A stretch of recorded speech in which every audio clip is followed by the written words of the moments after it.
Everyone, welcome to computer teaching career by Rakhi Chaubey. इस video में हम लोग बात करेंगे सिर्फ और सिर्फ मेरिट लिस्ट पे। जो मेरिट लिस्ट है कैंडिडेट का, कितने कैंडिडेट ने फॉर्म फिल किया, कितने एप्लीकेंट हैं, उनका जो मेरिट लिस्ट है वो कैसे बनेगा। मतलब मेरिट लिस्ट से एग्ज़ाम ख़त्म होने के बाद से लेके जो मेरिट लिस्ट प्रिपेयर होगा वहाँ तक का जो कंप्लीट प्रोसेस है उसके बारे में बात करेंगे step by step. Merit list बनाएगा कौन, एनटीए का क्या रोल है इस मेरिट लिस्ट में, और फिर उसके बाद ईएमआरएस का क्या रोल है मेरिट लिस्ट को क्रिएट करने में। ठीक है, उसके बाद पॉजिटिव मार्क्स और जो नेगेटिव मार्क्स है हमारे कि क्वेश्चन हमने गलत अटैम्प्ट किए तो उसके लिए कितने नेगेटिव मार्क्स है, कैसे क्या उनका कंक्लूजन है, उसके बारे में बात करेंगे। उसके बाद हमारा जो रिजर्वेशन है, कैटेगरी का क्या रोल है मेरिट लिस्ट में, उस पर बेस्ड बातें करेंगे।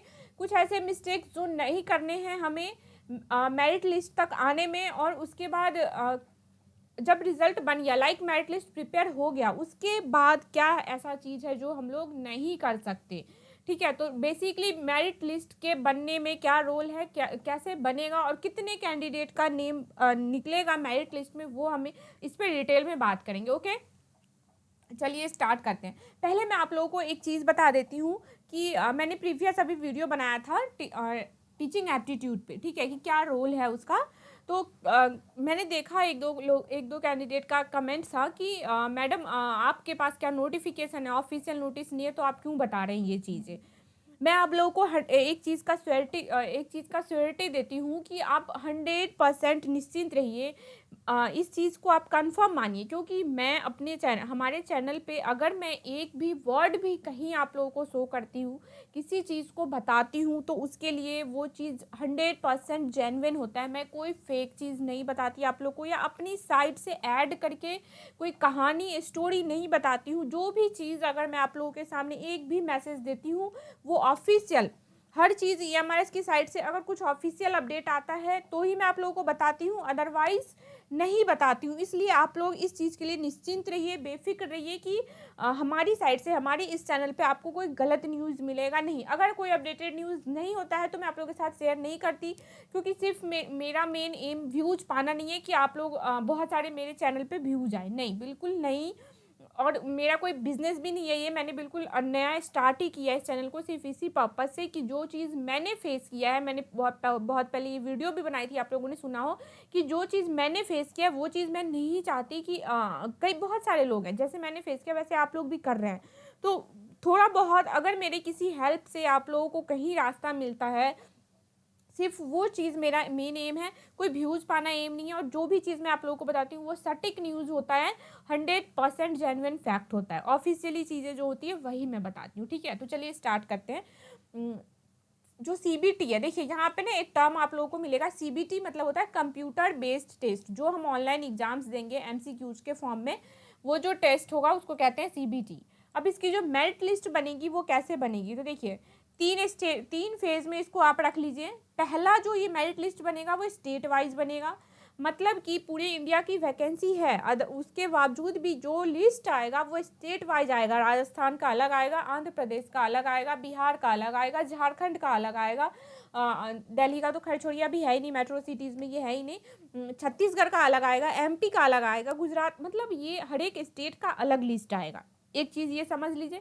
फिर क्या है, पोस्ट वाइज, सारे पोस्ट के लिए अलग अलग लिस्ट आएंगे, टीजीटी का अलग, पीजीटी का अलग, प्रिंसिपल का अलग और वाइस प्रिंसिपल का अलग आएगा। थर्ड थिंग, कैटेगरी वाइज, जब लिस्ट निकल गया हर एक स्टेट के अंदर, अगर मैं राजस्थान का एग्जांपल लूँ तो राजस्थान में पीजीटी का पहले राजस्थान की लिस्ट होगी, फिर पीजीटी और टीजीटी मान लीजिए अलग अलग लिस्ट है। पीजीटी के अंदर जनरल में कितने सीट, मतलब कितने लोगों का लिस्ट है, नेम है, कितने कैंडिडेट सेलेक्ट हुए हैं। आफ्टर डैट जो ओबीसी वाले हैं या जो एससी एसटी है, ईडब्ल्यूएस है, सबका क्या होगा, अलग अलग कैटेगरी वाइज लिस्ट निकलेगी। ठीक है, ये समझ गए। चलिए अब बात करते हैं पहले स्टेप की। पहला स्टेप सबको पता है कि हम लोग को क्या करना है, सीबीटी टेस्ट होगा, ऑनलाइन एग्जाम्स होंगे, वो एग्जाम्स देने हैं। ठीक है, ये वीकली चलेगा, आई थिंक टाइम भी दिया हुआ था प्रीवियस का कि शायद 10 दिन या 12 दिन ये एग्जाम्स चलने वाले हैं, मतलब, है ना। और उसके बाद देख लीजिए, जब आपने एग्जाम्स दे दिए, ठीक है, फिर कॉपी चेकिंग होगी। कॉपी चेकिंग में देखिए हमारा जो मार्किंग स्कोर है वो क्या है, +1 है प्रत्येक, मतलब लाइक एवरी करेक्ट आंसर के लिए। मान लीजिए हमने किसी क्वेश्चन को सही अटेम्प्ट किया तो हमें +1 मिलेगा, और अगर हमने किसी क्वेश्चन को क्या किया, गलत अटेम्प्ट किया, तो वहाँ पे हमारा 1/4 उस क्वेश्चन का जितना वेटेज है उसका क्या होगा, 1/4 जो है वो क्या होगा, माइनस होगा। मतलब इसको एग्जाम्पल से समझिए कि 4 क्वेश्चन हमने क्या किए, एग्जाम्पल से समझिए 4 क्वेश्चन क्या किया हमने, सही अटेम्प्ट किया, ठीक है, मतलब करेक्ट अटेम्प्ट किया। तो 4 क्वेश्चन अगर सही अटेम्प्ट किया आपने तो आपको +4 मिल गया मार्किंग, ये देखिए यहाँ पे +4 मिल गया। अब उसके बाद क्या हुआ, हमने 4 क्वेश्चन गलत अटेम्प्ट कर लिए, ठीक है, 4 क्वेश्चन गलत अटेम्प्ट किए, तो यहाँ पे देखिए 0.25 एक क्वेश्चन के लिए माइनस हो रहा है, 1/4, 1 का 1/4 क्या होगा, 0.25। 4 क्वेश्चन हमारे गलत हो गए, मतलब क्या हो गया, हमने क्या स्कोर हो गई हमारी, 0.25 × 4 मतलब 1, -1 हो गया हमारा। तो जो टोटल मार्क्स हमारा आएगा वो कितना आएगा, +3, मतलब +4 4 सही के लिए, -1 किसके लिए हो गया, क्योंकि हमने 4 क्वेश्चन गलत अटेम्प्ट कर लिए, ठीक है। तो अब जो हमारा टोटल मार्क्स हो गया वो कितना हो गया, +3 हो गया, ओके। अब देखिए यहाँ पे क्या आ गया, मार्किंग बन गई, सारे कैंडिडेट का मार्क्स लिस्ट बन गया कि इस कैंडिडेट के इतने मार्क्स हैं, इस कैंडिडेट के इतने मार्क्स हैं, ठीक है। अब इसके बाद बात आता है कि कितने कैंडिडेट का नेम मेरिट लिस्ट में आएगा, क्योंकि मान लीजिए राजस्थान के अंदर सिर्फ 100 सीट की वैकेंसी है। मान लीजिए पीजीटी का एग्जाम्पल लेते हैं, तो राजस्थान में पीजीटी के लिए 500 सीट की वैकेंसी है। तो क्या जो लिस्ट आएगा मेरिट लिस्ट, उसमें सिर्फ 500 ही कैंडिडेट का नेम होगा, ऐसा भी हो सकता है, या फिर मे भी वो 600 का ले, है ना, कि जो 500 से नीचे हैं वो वेटिंग लिस्ट में रहेंगे, उनमें सीट नहीं फिल हुआ तो हम लोग फिर वो जो बाकी के 600 हैं उसमें से लेंगे, ऐसा भी हो सकता है। अभी तक अगर जो ऑफिशियल नोटिफिकेशन आया है मैं उसकी बात करूँ तो मैं बता देती हूँ, टीजीटी के लिए क्या है कि कोई क्लैरिफिकेशन नहीं है ऑफिशियल, अभी तक मैं जितना पढ़ पाई हूँ, बाकी मुझे एक जगह कन्फ्यूजन था इसलिए मैंने उसको इसमें ऐड नहीं किया, कि अभी तक कन्फ्यूजन है। स्टिल मैं जैसे ही कंफर्म हो जाऊंगी तो मैं आप लोग को वो चीज़ें प्रोवाइड कर दूंगी। टीजीटी के लिए कंफर्म नहीं है अभी, कि मान लीजिए 100 सीट है तो सिर्फ 100 ही कैंडिडेट का रिजल्ट आएगा, ये चीज़ें अभी कंफर्म नहीं है, ठीक है। पीजीटी के लिए एक चीज़ देखा था मैंने कि अगर मान लीजिए पीजीटी के लिए 500 सीट है ना, क्योंकि पीजीटी में पीआई होगा, प्रिंसिपल और वाइस प्रिंसिपल में क्या है, पीआई है, तो इनमें अगर मान लीजिए तीनों ही पोस्ट के लिए मान लीजिए 100 सीट है वहाँ पे, तो ऑब्वियसली 100 नहीं, 100 से मेरे नॉलेज में जहाँ तक है कि दुगुना आएगा, मतलब 200 लोगों का लिस्ट आएगा, ठीक है। लेकिन मैं अभी इसको कंफर्म मैं नेक्स्ट वीडियो में कर दूंगी, जब पहले मैं खुद कंफर्म हो लूँगी तब करूँगी, तभी इसलिए मैंने इसे ऐड नहीं किया। बट मैं ये चीज़ें मैं ऑफिशियली ही बता रही हूँ, नोटिस से ही देख के बता रही हूँ कि मे बी टीजीटी वालों का अभी कंफर्म नहीं है, कोई ऑफिशियल अपडेट आएगा वेबसाइट पे तो मैं बता दूंगी। पीजीटी प्रिंसिपल और वाइस प्रिंसिपल के लिए कंफर्म है कि जितनी सीटें हैं उससे ज़्यादा रिजल्ट आएगा मेरिट लिस्ट में, ठीक है। नेक्स्ट उसके ये स्टेप बन गया कि हमारी क्या हो गई, मार्किंग स्कीम हो गई यहाँ पे, ठीक है। अब हमें ये भी पता चल गया कि लिस्ट में कितने बच्चों का नेम आएगा। सेकंड क्या है, जब उसके बाद जब लिस्ट बनेगा तो सबसे पहला कैटेगरी वाइज बनेगा। देखिए category wise final merit list for final selection list shall be prepared based on the reservation category. Reservation का इसमें बहुत बड़ा रोल है, और जनरली एमआरएस में जब आप देखिएगा किस सब्जेक्ट में किस स्टेट में कितनी वैकेंसी है तो वहाँ पे भी आपको क्या दिखेगा, ये रिजर्वेशन के अकॉर्डिंग ही वैकेंसी भी है, वहाँ पे कैटेगरी वाइज ही है। तो पहले तो मैंने बता दिया था आपको यहीं पे कि सबसे पहले तो स्टेट वाइज निकलेगा कि कौन सी स्टेट का, सब सारे स्टेट का अलग अलग रिजल्ट निकलेगा, क्योंकि कई सारे कैंडिडेट का यही कमेंट था कि क्या पूरे इंडिया लेवल पे रिजल्ट होगा, तो नहीं, आपके स्टेट का आपको अलग रिजल्ट दिया जाएगा। सेकंड है post wise, definitely post wise तो अलग ही होगा, उसके बाद कैटेगरी वाइज अलग से रिजल्ट आएगा, ये चीज़ ध्यान रखिएगा, ठीक है। यही है यहाँ पे कि category wise final merit list मिलेगा, फाइनल सेलेक्शन के लिए भी जो रिजल्ट है वो कैटेगरी वाइज ही होगा, ठीक है। और जो रिजर्वेशन कैटेगरी है वो कहाँ पे फॉलो करना, और यहाँ पे देख लीजिए एक चीज़ ध्यान से देखिए, इसको पढ़िए, information given by the candidate in online application form, ये मोस्ट इंपॉर्टेंट है। मान लीजिए आप क्या कर रहे हैं, ओबीसी से है, ठीक है, बट आपने जब फॉर्म फिल किया ऑनलाइन और वहाँ पे आपने क्या किया है, जनरल फिल कर दिया है, हो सकता है गलती से ही फिल कर दिया हो, जनरल फिल कर दिया है, तो आप ये मत सोचिएगा कि आपका नेम मेरिट लिस्ट में आएगा तो ओबीसी के अंदर आएगा, बिल्कुल नहीं। तब आपका नेम जो आएगा, अगर आपने कट ऑफ क्लियर कर लिया तो जनरल के अंदर आएगा आपका नेम। और जब भले बेशक बाद में हम उसे ओबीसी का सर्टिफिकेट भी दिखाएंगे तब भी वो वैलिड नहीं होगा। मतलब फॉर्म में जो आपने डिटेल भरा है, ये ऑब्वियसली ईएमआरएस की साइड से पहले भी क्लियर किया गया है, एनटीए की साइड से इवन जो अपने फॉर्म में डिटेल भरा है वही उसी को वो फाइनल जो भी आपके साइड से फाइनल रिपोर्ट मानेंगे, वो उस पर कोई काम नहीं करेंगे, कहीं कोई चेंजिंग नहीं होगा। तो प्लीज़ अगर किसी ने फॉर्म भर लिया है तो ठीक है, नहीं भरे हैं अब आप लोग भरेंगे तो जो कैटेगरी है उसको बहुत ध्यान से भरना है।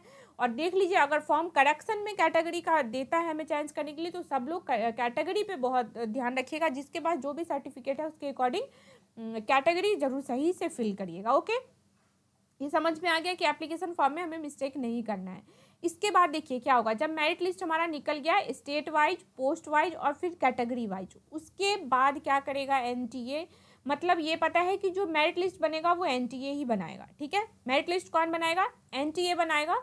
उसके बाद एनटीए क्या करेगा, प्रिपेयर कर लिया मेरिट लिस्ट को, ये पता चल गया हमें। उसके बाद क्या होगा, एनटीए जो प्रिपेयर किया मेरिट लिस्ट को स्टेट वाइज, पोस्ट वाइज और कैटेगरी वाइज, ये भी मैंने डिटेल में बता दिया आप लोग को।